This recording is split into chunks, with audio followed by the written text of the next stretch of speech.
নমস্কার বন্ধুরা, tales of motivation চ্যানেলে আপনাদের সবাইকে জানাই স্বাগত।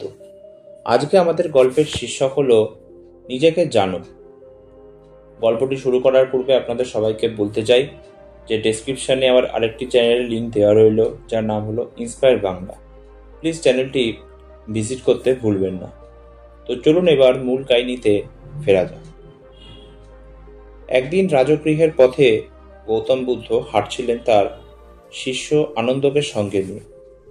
পথে এক তরুণ ছাত্র এসে প্রণাম করে বলল, ভগবান, আমি বহু শাস্ত্র পড়েছি, বহু গুরুদের কাছ থেকে জ্ঞান অর্জন করেছি, কিন্তু মনে শান্তি নেই।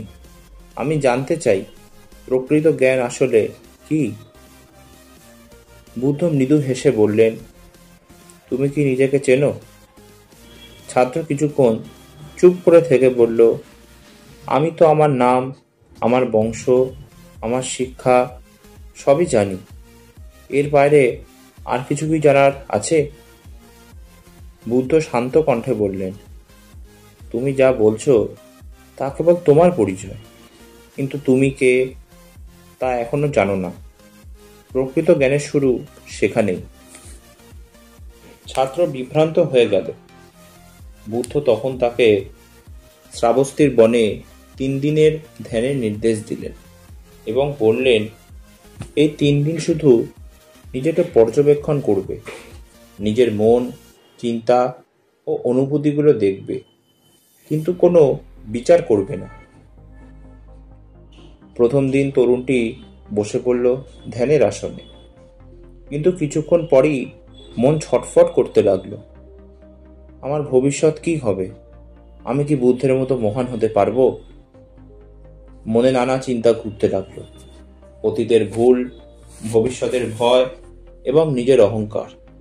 সে যতই শান্ত হতে চাইল, মন ততই বিক্ষিপ্ত হয়ে উঠল।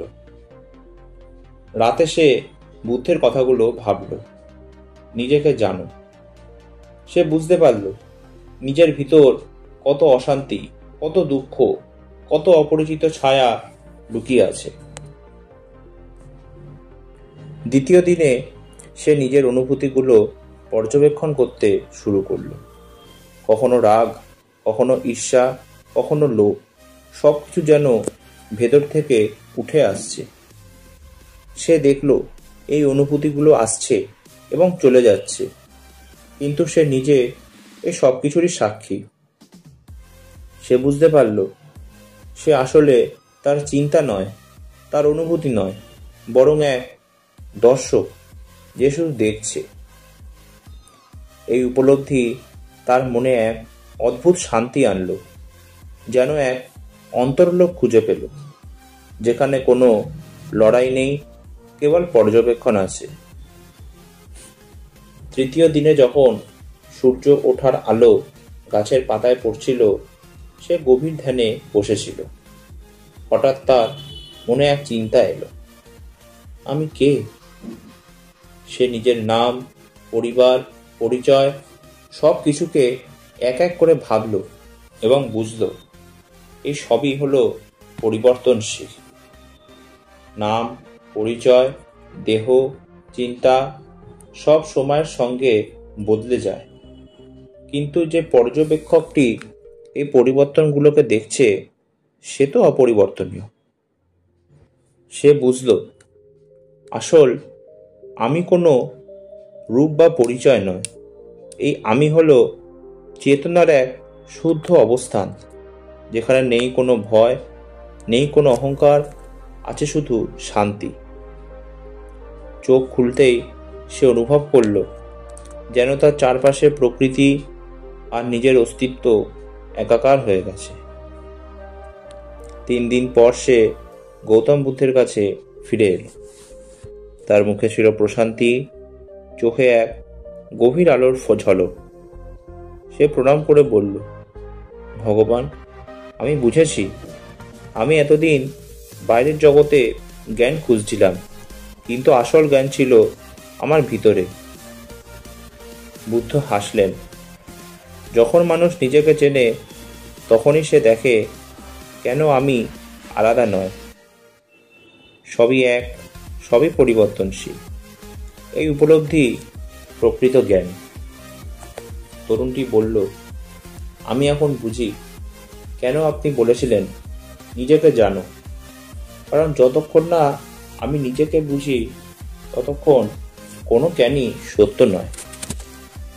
বুদ্ধ ধীরে বললেন, অজ্ঞানের মূল হল আমি কে, এই প্রশ্নের অজানা উত্তর। যেদিন তুমি এই উত্তর নিজের অন্তরে খুঁজে পাবে, সেদিনই তোমার সমস্ত দুঃখের অবসান হবে। সেদিন থেকে তরুণটি আর অন্যের কাছ থেকে জ্ঞান খুঁজতে যায়নি। সে প্রতিদিন নিজের মনকে পর্যবেক্ষণ করত, নিজের প্রতিক্রিয়াগুলো বুঝত। সে উপলব্ধি করল, রাগ, হিংসা, লোভ এগুলো বাহ্যিক নয়, সবই নিজের অজ্ঞানতার ফল। যখন সে নিজের ভিতরের আলো জ্বালাতে পারল, তখনই অন্ধকার মিলিয়ে গেল।